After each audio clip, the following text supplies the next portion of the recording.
After years of living under our HOA's iron fist, they finally crossed the line by raising my fees over having too many cars in my own driveway. What they didn't know was that I'd been quietly buying up the neighborhood properties for years, and now it was time to show Karen, our power-hungry HOA president, who really owned this community. But would she accept defeat gracefully when I revealed my secret? Welcome to my channel. Please subscribe if you want more Karen and HOA stories I never wanted.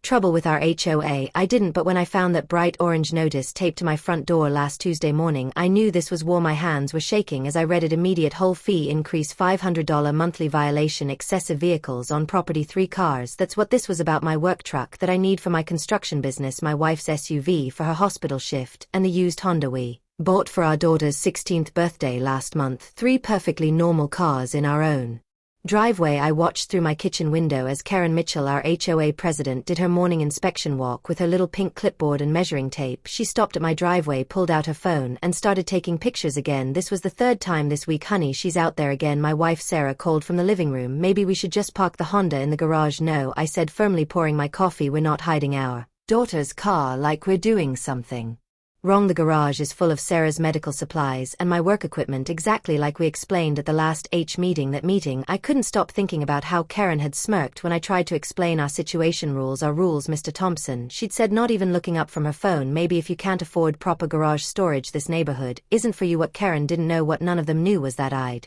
been quietly buying up properties in our development for the past 5 years through my real estate investment company. Every time a house went up for sale, I made sure to use different LLC names for the purchases. It started as a smart investment strategy, but now it had become something more. I walked outside to get the mail, purposely taking my time. Karen pretended to inspect Mrs. Johnson's rose bushes while watching me from the corner of her eye. Poor Mrs. Johnson had been fined last month for having roses that were too vibrant and disrupting neighborhood color harmony. My phone buzzed, a text from my lawyer. Property closing complete. You now own 67% of the development. I smiled, tucking the phone away as Karen Power walked toward me, her clipboard clutched to her chest. Mr. Thompson, she called out, her voice sickly sweet. I trust you received our notice about the vehicle violation. I did, Karen, and I have some questions about the legal basis for this fee increase. I kept my voice calm and professional. She waved her hand dismissively. The board has full authority to implement fees as needed. Perhaps if you attended more meetings you'd understand how these things work. A smile didn't reach her eyes. Little did she know I'd attended every single meeting for the past 5 years through proxy representatives who owned the other houses. I'd sat back and documented every one of Karen's selective enforcements, every questionable fee, every abuse of power. As she turned to leave, her designer heels clicking on the sidewalk, she called over her shoulder, "Oh, and the board is calling an emergency meeting tonight, 7 p.m. sharp. We'll be discussing additional measures about problem properties." I watched her walk away, then pulled out my phone again to text my lawyer. Time to prepare those documents we discussed. Karen's making her move tonight. My daughter's car pulled into the driveway just then, and I saw Karen stop to take more photos. My blood boiled, but I kept my cool. Tonight would change everything in this neighborhood, but first I had some calls to make. I went inside and spread out the property maps on my desk, each lot carefully highlighted and coded. 5 years of careful planning, of building evidence, of watching Karen's reign of HOA terror grow worse. Tonight she would learn that her biggest mistake wasn't just targeting my family, it was underestimating exactly who she was dealing with. My phone rang. It was Mrs. Johnson from across the street, crying about another violation notice. As I listened to her story, I glanced at the framed photo on my wall. My father standing proud in front of his first house before an HOA's harassment had forced him to sell at a loss 20 years ago. Dad had taught me to play the long game, to fight smart instead of angry. I looked at my watch. 6 hours until the meeting. Karen wanted to play hardball over a few cars in a driveway. She had no idea what was coming. I walked into the community center's meeting room and immediately felt the tension. Every seat was filled with neighbors I'd known for years, sitting shoulder to shoulder, whispering among themselves. Karen had really outdone herself this time. She'd even hired a professional photographer to take pictures of my driveway from different angles, making 3 normal-sized cars look like some kind of illegal parking lot. "Let's begin," Karen announced, tapping her sparkly pink gavel on the podium. She'd called this emergency meeting on a Tuesday evening, knowing full well that most working families would struggle to attend. But I'd made sure to be there, sitting quietly in the back row, watching her put on her usual show. As you can see from these professional photographs, she began clicking through her PowerPoint presentation. "Mr. Thompson's property has become a used car lot." A few gasps came from her loyal followers in the front row, the same ones whose Christmas decorations stayed up until March without any fines. I glanced around the room, noting how Mrs. Rodriguez, my elderly neighbor, rolled her eyes. She'd been fined last month for having her grandson's car in her driveway while he helped repair her roof. Mr. Chen, the high school science teacher, was furiously taking notes. He'd received a violation notice for parking his car slightly over his own driveway line during the last snowstorm. Karen clicked to the next slide, showing a zoomed-in photo of my daughter's car. This vehicle here has been parked in the same spot for over 48 hours. She failed to mention it was because my daughter was home from college for the weekend. The meeting dragged on as Karen presented her evidence charts showing supposed property value decreases, complaints from anonymous neighbors, probably her friends, and even weather reports suggesting my cars were creating excess snowdrifts on the street. Furthermore, she continued pulling out a thick binder. I've documented every instance of vehicles entering and leaving Mr. Thompson's property over the past 3 months. My eyebrows shot up. She'd been tracking my family's movements. Several neighbors shifted uncomfortably in their seats. That's when Sarah Jenkins, my next-door neighbor, stood up. Karen, isn't this a bit excessive? They're just regular cars in a regular driveway. Karen's face reneged as she snapped, "You're out of order. You haven't been recognized by the chair." I watched as Karen's husband Bob started handing out copies of a new proposed bylaw, one that would limit each household to 2 vehicles and require garage parking only. The absurdity of it all almost made me laugh. Almost will now vote on the new vehicle restrictions and fee increase, Karen declared, not even bothering to allow discussion. All in favor? That was my cue. I stood up, slowly straightening my tie. Point of order, Madam President. Karen's eyes narrowed as she looked at me over her reading glasses. "You're not recognized, Mr. Thompson." "Actually," I said, pulling out my own folder. "According to HOA bylaw section 73, any property owner may raise a point of order regarding voting procedures." The room fell silent. I could see Karen's perfectly manicured nails gripping the podium tighter. "Before we vote, I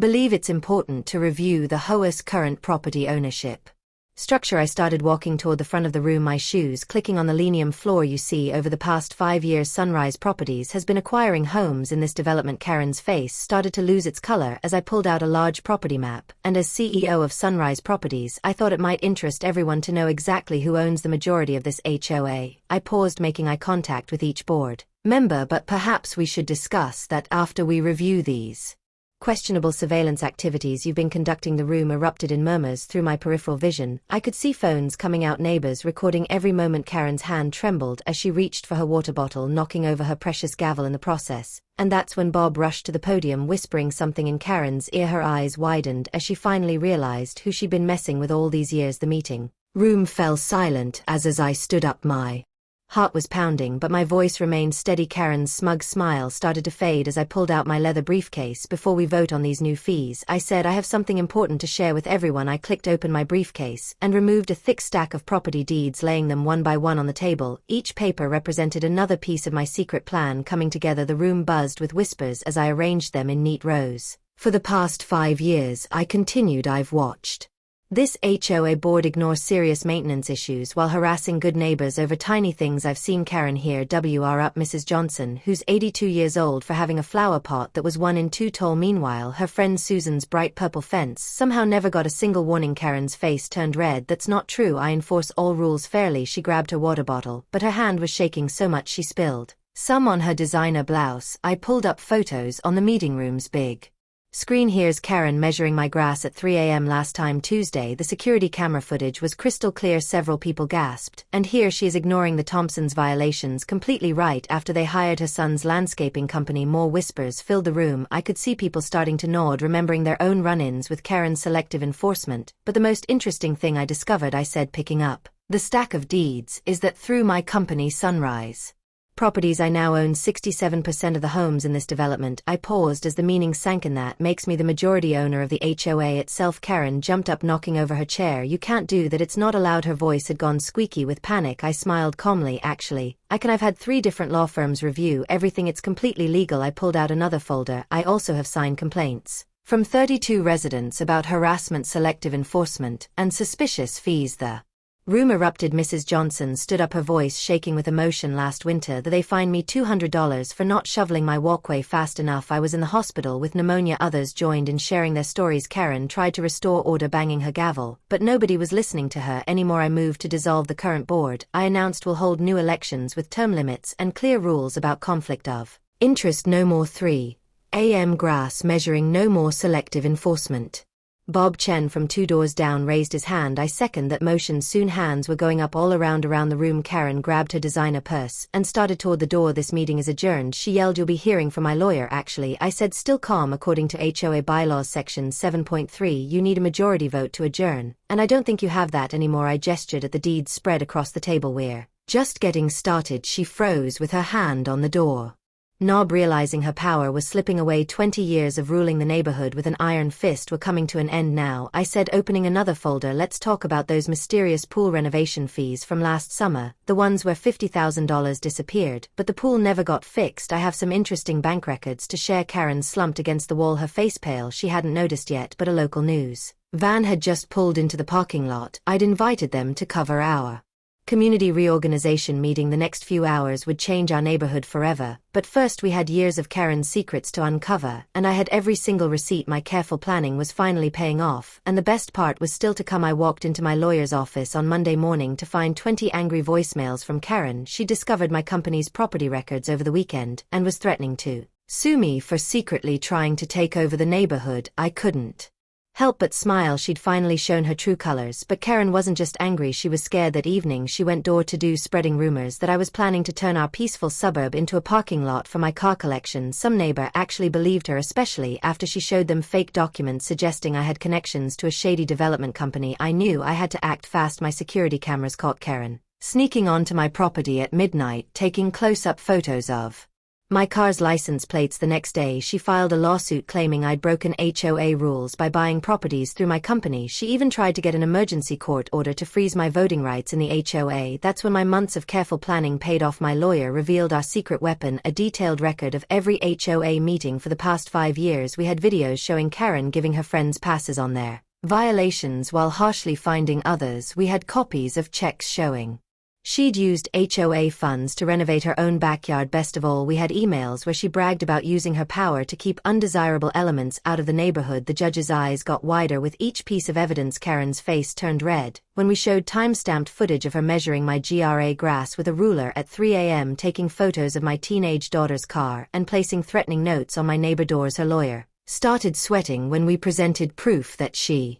changed HOA records to hide her friends' unpaid dues, but the real shock came when 3 former board members stepped forward. They testified about how Karen had bullied them into approving unfair rules, admitted to targeting specific homeowners she didn't like, and even bragged about using HOA fines to fund her yearly trips to Hawaii. The courtroom got really quiet when we showed Karen's social media posts mocking elderly residents who couldn't pay their HOA fees. There she was posting poolside photos from Maui with the caption, "Thanks to all my rule-breaking neighbors for funding this vacation, keep those violations coming." Karen tried to defend herself, claiming she was just doing her job, but then we played the recording from last month's HOA meeting where she'd screamed at Mrs. Johnson, our 75-year-old neighbor, for having a bird feeder that was 2 in too low. That's when Karen finally lost it. She jumped up from her seat, pointing her finger at me. "He's trying to destroy our perfect neighborhood," she shouted. "Do you know what kind of people will move in if we don't have strict rules? He probably wants to turn this into one of those communities where people can park wherever they want." The judge had heard enough. He not only dismissed Karen's lawsuit, but ordered a full audit of the HOA's finances. As we left the courthouse, my phone started buzzing with texts from neighbors. They'd all received a mass email from Karen announcing her immediate resignation from the board, claiming she was being forced out by